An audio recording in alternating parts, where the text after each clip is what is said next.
Plano de leitura bíblica, dia 18 de janeiro, Hebreus, capítulo de 5 a 9. A compaixão do sacerdócio de Cristo. Em verdade, todo pontífice é escolhido entre os homens e constituído a favor dos homens, como mediador das coisas que dizem respeito a Deus, para oferecer dons e sacrifícios pelos pecados. Sabe compadecer-se dos que estão na ignorância e no erro, porque também ele está cercado de fraqueza. Por isso, ele deve oferecer sacrifícios tanto pelos próprios pecados, quanto pelos pecados do povo. Ninguém se apropria dessa honra, senão somente aquele que é chamado por Deus, como Arão. Assim também Cristo não se atribuiu a si mesmo a glória de ser pontífice. Esta lhe foi dada por aquele que lhe disse: Tu és meu filho, eu hoje te gerei. Como também diz em outra passagem: Tu és sacerdote eternamente, segundo a ordem de Melquisedeque. Nos dias de sua vida mortal, dirigiu preces e súplicas entre clamores e lágrimas àquela que o podia salvar da morte, e foi atendido pela sua piedade. Embora foste o Filho de Deus, aprendeu a obediência por meio dos sofrimentos que teve, e uma vez chegado ao seu termo, tornou-se autor da salvação eterna para todos os que lhe obedecem, porque Deus o proclamou sacerdote, segundo a ordem de Melquisedeque. Chamado à fé. Teríamos muita coisa a dizer sobre isso, e coisas bem difíceis de explicar, dada a vossa lentidão em compreender. A julgar pelo tempo, já devíeis ser mestres. Contudo, ainda necessitais que vos ensinem os primeiros rudimentos da palavra de Deus. E vos tornastes tais que precisais de leite em vez de alimento sólido. Ora, quem se alimenta de leite não é capaz de compreender uma doutrina profunda, porque é ainda criança. Mas o alimento sólido é para os adultos, para aqueles que a experiência já exercitou na distinção do bem e do mal. Pelo que, transpondo os ensinamentos elementares da doutrina de Cristo, procuremos alcançar-lhe a plenitude.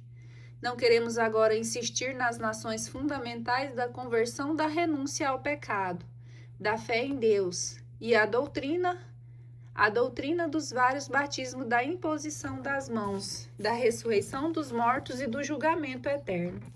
Isto faremos se Deus o permitir, porque aqueles que foram uma vez iluminados saborearam o dom celestial, participaram dos dons do Espírito Santo e experimentaram a doçura da palavra de Deus e as maravilhas do mundo vindouro, e apesar disso caíram na apostasia.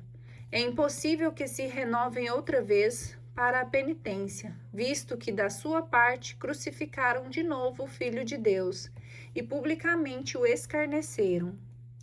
O terreno que recebe as chuvas frequentes e fornece ao agricultor boas searas é abençoado por Deus. O que produz só espinhos e abrolhos é abandonado, não demora que será amaldiçoado e acaba sendo incendiado. Embora vos falemos deste modo, caríssimos, temos a melhor ideia a vosso respeito e de vossa salvação. Deus não é injusto e não esquecerá vossas obras e a caridade que mostrastes por amor de seu nome, vós que servistes e continuais a servir os santos. Desejamos apenas que ponhais todo o empenho em guardar intacta a vossa esperança até o fim, e que longe de vós tornardes negligentes, sejais imitadores daqueles que pela fé e paciência se tornam herdeiros das promessas. Quando Deus fez a promessa a Abraão, como não houvesse ninguém maior por quem jurar, jurou por si mesmo, dizendo: Em verdade, eu te abençoarei e multiplicarei a tua posteridade. E Abraão, esperando com paciência, alcançou a realização da promessa. Os homens, com efeito, juram por quem é maior do que eles, e o juramento serve de garantia e põe fim a toda controvérsia. Por isso, querendo Deus mostrar mais seguramente os herdeiros da promessa, a imutabilidade da sua resolução, interpôs o juramento. Por este ato duplamente irrevogável, pelo qual seu próprio Deus se proibia de desdizer-se, encontramos motivo de profunda consolação, nós que pusemos nossa perspectiva em alcançar a esperança proposta. Esperança esta que seguramos qual âncora de nossa alma, firme e sólida, e que penetra até além do véu no santuário, onde Jesus entrou por nós como precursor, pontífice eterno, segundo a ordem de Melquisedeque. Excelência do sacerdócio de Cristo. Este Melquisedeque, rei de Jerusalém, rei de Salém, sacerdote do Deus Altíssimo, que saiu ao encontro de Abraão quando este regressava da derrota dos reis e o abençoou, ao qual Abraão ofereceu o dízimo de todos os seus despojos, é conforme seu nome indica, primeiramente rei de justiça e depois rei de Salém, isto é, rei de paz, sem pai, sem mãe, sem genealogia. A sua vida não tem começo nem fim, comparável sob todos os pontos aos filhos de Deus. Permanece sacerdotes para sempre. Considerai, pois, quão grande é aquele a quem até o patriarca Abraão deu o dízimo dos seus mais ricos espólios. Os filhos de Levi, revestidos do sacerdócio na qualidade de filhos de Abraão, têm por missão receber o dízimo legal do povo, isto é, de seus irmãos. Naquele caso, porém, foi um estrangeiro que recebeu os dízimos de Abraão e abençoou o detentor das promessas. Ora, é indiscutível, e o inferior que recebe a bênção do que é superior. Demais, aqui os levitas que recebem os dízimos são homens mortais. Lá, porém, se trata de alguém do qual é atestado que vive. Por fim, por assim dizer, também Levi, que recebe os dízimos, pagou-os na pessoa de Abraão, pois ele já estava em germe no íntimo deste quando aconteceu o encontro com Melquisedeque.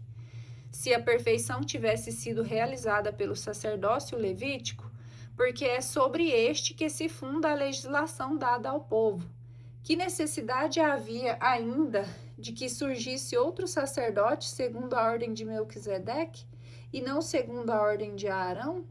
Pois transferindo o sacerdócio, forçoso é que se faça também a mudança da lei.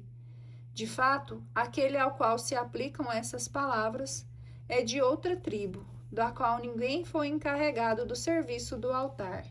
E é notório que nosso Senhor nasceu da tribo de Judá, tribo a qual Moisés de nada encarregou ao falar do sacerdócio. Isso se torna ainda mais evidente se tem em conta que este outro sacerdote, que surge à semelhança de Melquisedeque, foi constituído não por prescrição de uma lei humana, mas pela sua imortalidade, porque está escrito: Tu és sacerdote eternamente, segundo a ordem de Melquisedeque. Com isso, está abolida a antiga legislação por causa de sua ineficácia e inutilidade, pois a lei nada levou à perfeição, apenas foi portadora de uma esperança melhor que nos leva a Deus. E isso não foi feito sem juramento. Os outros sacerdotes foram instituídos sem juramento.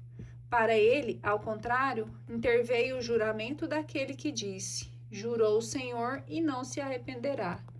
Tu és sacerdote eternamente, e esta aliança da qual Jesus é o Senhor é-lhe muito superior.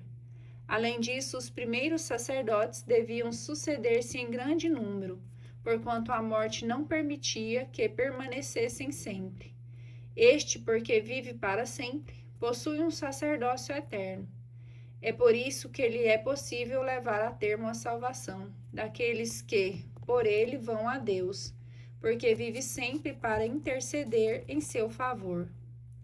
Tal é, com efeito, o pontífice que nos convinha, santo, inocente, imaculado, separado dos pecadores e elevado além dos céus, que não tem necessidade, como os outros sumos sacerdotes, de oferecer todos os dias sacrifícios, primeiros pelos pecados próprios, depois pelos do povo, pois isso o fez de uma só vez para sempre, oferecendo-se a si mesmo.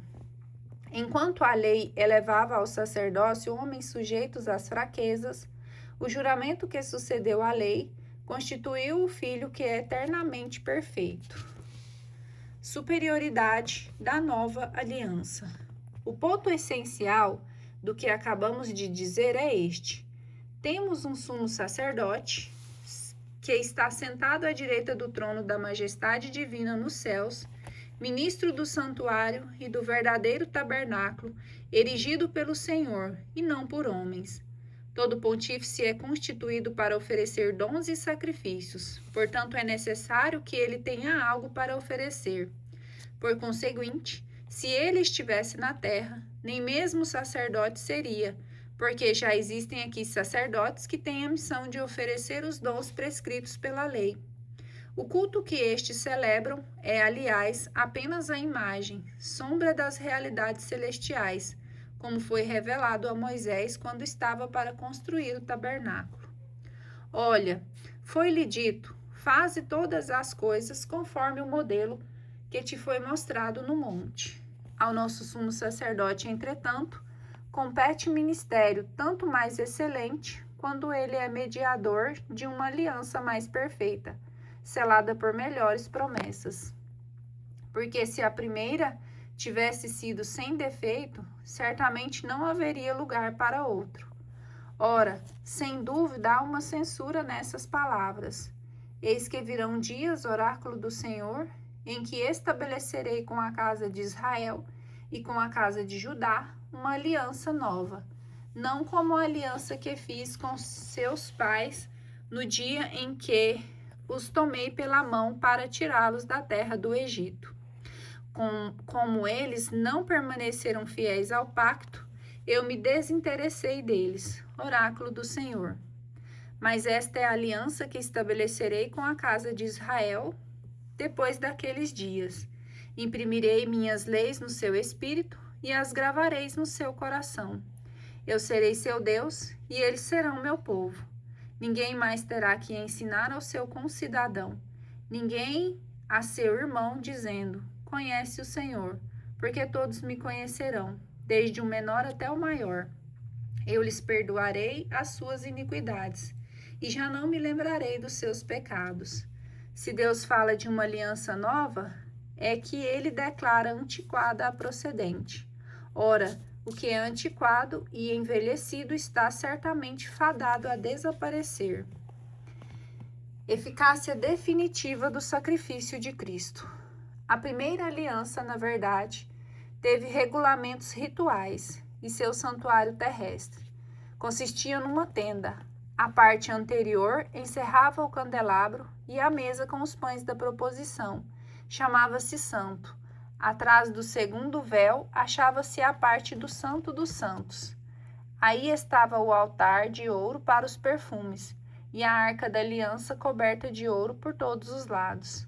Dentro dela, a urna de ouro contendo o maná, a vara de Arão, que floresceu, e as tábuas da aliança. Em cima da arca,